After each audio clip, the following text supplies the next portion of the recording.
ጽናት ክፍል 43 ተለቀቀ። ጽናትና ኪራ ሊጋቡ ቀን ቆጠሩ። እንዲሁም የሽምግልና የቀለበት ፕሮግራም መቼ እንደሚሆን ቀኑን ተናገሩ። እውነት በጣም ደስ ይላል። ጽናት ይገባታል። የዋህ ናት፣ ቤተሰቧን አክባሪ፣ ነገሮችን ተረጋግተው የምትናገር እንቁ ሴት፣ እንግዲህ የአመቱ ምርጥ ሴት ብያታለሁኝ። እንግዲህ ጽናዬ እንኳን ደስ አለሽ። ከኪራ ጋር ያለሽን ፕሮግራም ዛሬ ነገ ሳትይ እዚህ ደረጃ ስለደረሽ በጣም ደስ ብሎኛል። እንግዲህ ቪዲዮውን እስከ መጨረሻው ድረስ አዳምጣችሁ ኮሜንት ላይ አስተያየት ጻፉ። ላይክ እና ሰብስክራይብ ማድረጋችሁን እንዳትረሱ።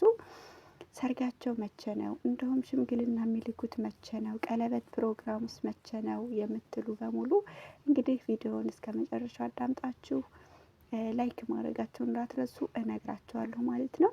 አሰላሙ አለይኩም ወራህመቱላሂ ወበረካቱ። ውድና የተከበራችሁ የሀይቋ እርግብ ቤተሰቦች እንዴት ናችሁ? ሰላም ሰላም ብያለሁኝ። ባላችሁበት እንግዲህ አላህ ሱብሃነሁ ወተዓላ ይጠብቅልኝ። እወዳችኋለሁ። እንግዲህ ዛሬ ይዤላችሁ የመጣሁት ጽናት ክፍል 43 ነው። ጽናትና ኪራ ምን ደረሱ? ቤቲስ ምን አደረገች? ኪራ ለምንድን ነው ቀልቡ ወደ ቤቲ ያዘነበለው? የሚል ብዙ ጥያቄዎች አሉ። እንግዲህ ጽናት ፍቅሩን ከተቀበለችው በኋላ ኪራ ለምን ቀልቡን ትንሽ አስተሳሰቡን ወደ ቤቲ ሊያደርግ ፈለገ የሚል ብዙ ልጆች አሉ። በነገራችን ላይ ቤቲና ኪራ እስከዛሬ በጣም እንደሚዋደዱ ተፋቅረውም አብረው እየኖሩ እንደነበር ሁላችንም እናቅ ነበር። በነገራችን ላይ ያው በባለፈው ጽናት ላይ በነፍሰ ጡር እንደነበረች መርዝ ሰጥታ እንዳስወረደችባት ያንን ነገር ሲሰማ ነው ከቤት ያስወጣት ማለት ነው። ቢሆንም ያው አሁን ላይ ግን ቤቲ በሰራተኛ ምክንያት ሰራተኛዋን ልካ ምን እያደረጉ ነው እያለች እየጠየቀች ጧት ማታ እንግዲህ መቆሚያ መቀመጫ ሳጥታለች ማለት ነው። ቤቲ ያው ለጽናት እንዲሁም ለኪራ የቅርብ ጓደኛው ፍቅረኛው እንዲሁም አብሮ አደጉ እንደነበረች እናውቃለን። አሁን ላይ ግን ያው ነገሮችን ወደኋላ እንዲሁም ወደፊት በማድረግ ብዙ ነገሮችን የመቋጨት ጊዜ አለ ማለት ነው። አሁን ለታ ላይ እንግዲህ ጽናትን ተወጅኛለሽ ወይ ታፈቅርኛለሽ ወይ እያለ እየጠየቃት ይገኝ ነበር። እሷም ደግሞ አዎ እወድሃለሁ፣ አፈቅርሃለሁ፣ ካንተ ተለይቼ መኖር አልፈልግም፣ ስለዚህ ሁልጊዜም ተጎኔ እንድትሆን እፈልጋለሁ እያለች ብዙ ጊዜ እንግዲህ እየደጋገመች ነግረዋለች ማለት ነው። እውነት ለመናገር እኔ በጣም ደስ ብሎኛል። እናንተስ እንዴት ነው? እስኪ ኮሜንት ላይ ጻፉልኝ። እንግዲህ ፍቅሩን ስለተቀበለችው ከምላችሁ በላይ ደስ ብሎኛል ማለት ነው። እንኳን ደስ አላችሁ፣ እንኳንም ተቀበለችው። እውነቴን ያው እስከ ዛሬ ድረስ ሁለቱም የአይን ፍቅር ይዟቸው እንደነበር እናውቃለን። እሱም ዛሬ ነገ እያሉ እንግዲህ እየተፋፈሩ መቼ ልጠይቃት፣ መቼ እንደዚህ ልበላት እያሉ ብዙ ነገሮችን ያው የአይን ፍቅር የሚባል አለ አይደለ? እሱ እንደያዛቸው እናቅ ነበረ። አሁን ላይ ግን በጣም ደስ የሚለው ነገር ፍቅሩን ተቀብለው በቃ የግሌ ነህ፣ እወድሃለሁ እያለች ብዙ ጊዜ ደጋግማ እየነገረች ይገኛል ማለት ነው። ይህንን አስመልክቶ ሽምግልናው መቼ ነው እንዲሁም የቀለበት ፕሮግራሙ መቼ ነው የምትሉ ብዙ ልጆች ስላላችሁ እንግዲህ ናሁ እና ምሩ ያው ሁለቱ ቁጭ ብለው በቅርብ ቀን ቢያደርጉት ደስ ይላል። ለምን 1 ወር 2 ወር ይፈጃል? 8 ቀን እንዲሁም 15 ቀን ቢሆን የተሻለ ነው። ለምን ብዙ ቀን ይቆያሉ?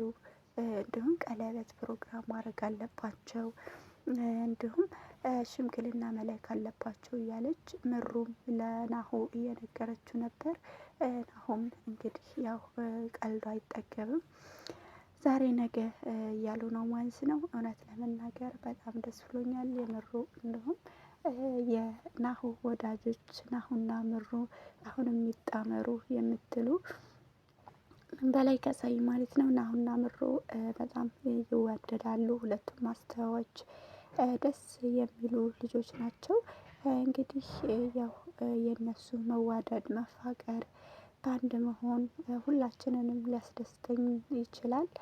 ቢሆንም ግን የምሩና የናሁ ወዳጆች ላይክ እና ሰብስክራይብ ማድረጋችሁን እንዳትረሱ። ወዳችኋለሁኝ። ናሁ እንደውም ምሩ ብዙ ነገሮችን ሰምቶ ተቆጥቶ እንደውም ቀልዶ ነገሮችን አስተንትኖ ማነው ለኪራ ተናግሯል ማለት ነው። አንተ ጽናትን ትወዳታለህ፣ እሷም ትወዳለች፣ ለምን ሽምግልና አትልኩም? ለምን ዛሬ ነገ ማለት አስፈለገ?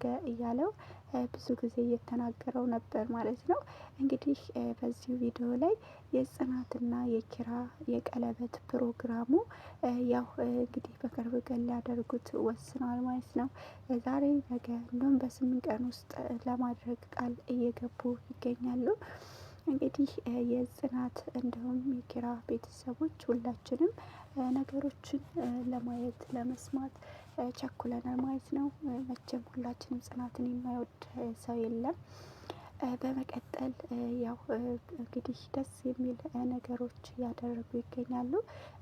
ናሁም እንዲሁም ምሩጌ በጣም ጨዋ፣ ለጽናት እንደውም ለኪራ አሳቢ ተቆርቋሪ የሆነች እንቁ ልጅ ናት። አስተሳሰቧ ዘለል ያለ የምታምር ልጅ ነች። እንግዲህ ምሩና ናሁም ያው በቅርብ ቀን እንግዲህ የእነሱንም ቀለበት ፕሮግራም እንደውም ቤተሰብ ለማስተዋወቅ በቅርብ ቀን እንደሚያደርጉ ተስፋ አለን። ሁላችሁንም እወዳችኋለሁኝ። እንግዲህ የጽናት እንደውም የኪራ ቤተሰቦች የናሁ የምሩ ቤተሰቦች ይህን ቪዲዮ እስከ መጨረሻው ድረስ አዳምጡና እንግዲህ የምሩና ናሁስ ምን አዲስ ነገር አለ የሚለውን እነግራችኋለሁ። ምሩና ናሁ በጣም ደስ የሚል አዲስ ነገር አለ። እሱም ደግሞ እነሱም ያው ሁለቱም ፍቅር ውስጥ መግባታቸው እውነት በጣም ደስ የሚያስብል ነገር ነው። ዛሬ ነገ እያሉ እንደሆነ ሁላችንም እናውቃለን። ሁለቱም ፍቅር ውስጥ ገብተዋል። ግን መጨረሻው ምን ይሆን የሚለውን ደግሞ አብረን የምናይ ይሆናል ማለት ነው። እወዳችኋለሁ። ይህን ቪዲዮ እስከ መጨረሻ አዳምጡ። ላይክ ማድረጋችሁ እንዳትረሱ። የጽናት የምሩ እንደውም የናሁ የኪራ ቤተሰቦች እንግዲህ የአርባዎቹ የአራቱ ጥንዶች ቤተሰቦች ማለት ነው። እውነት በጣም ደስ የሚለው ጽናት የኔ የዋህ የኔ ገራገር እንኳን ለዚህ አበቃሽ፣ በጣም ነው ደስ የምትሉ ብዙ ልጆች አላችሁ ማለት ነው። ጽናትና ኪራ አሁን ላይ ብዙ ነገሮችን ለማስተንተን እንዲሁም ለማድረግ ጥረት እያደረጉ ይገኛሉ።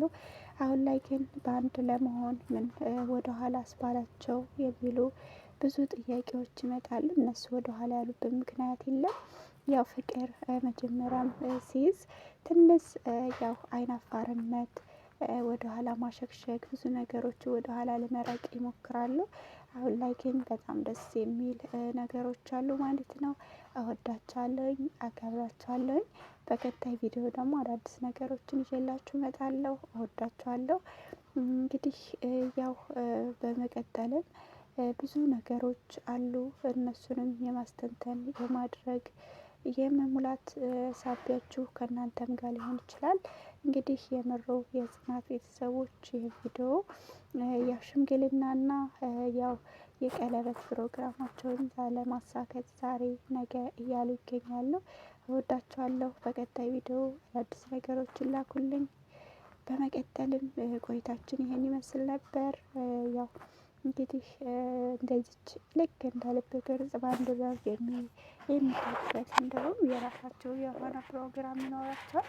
ያንን ፕሮግራም ግን በአንድ ያው የምናየው አብረን የሆነ ማየት ነው። የምሩን እንደውም ምሩና ናሆም እንደ ልጅ አደረሱ። ለምንስ እነሱ የፍቅር ጥያቄ አያቀርብም? ለምን ሳይጠይቃትም የሚሉ ብዙ ልጆች አሉ። እነሱንም ያው ለማድረግም ሆነ ለምንትን ለማለት አሪፍ ነው። ሰራተኛዋ ግን በአሁኑ ሰዓት ወጥታ ያው ሌላ የተቀየረች ሰራተኛ ቢያመጡ የተሻለ ነው እላለሁ።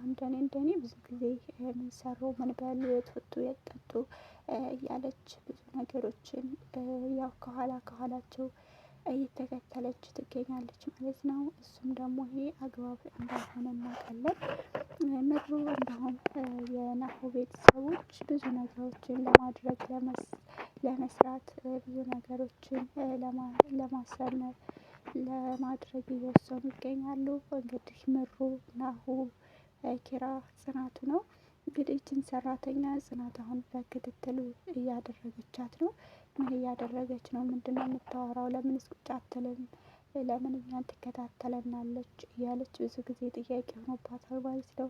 ይህን ጥያቄ ያው ለሁላችንም ጥያቄ ሆኖብናል። እንግዲህ ወዳችኋለሁ፣ አከብራችኋለሁ። ክፍል 44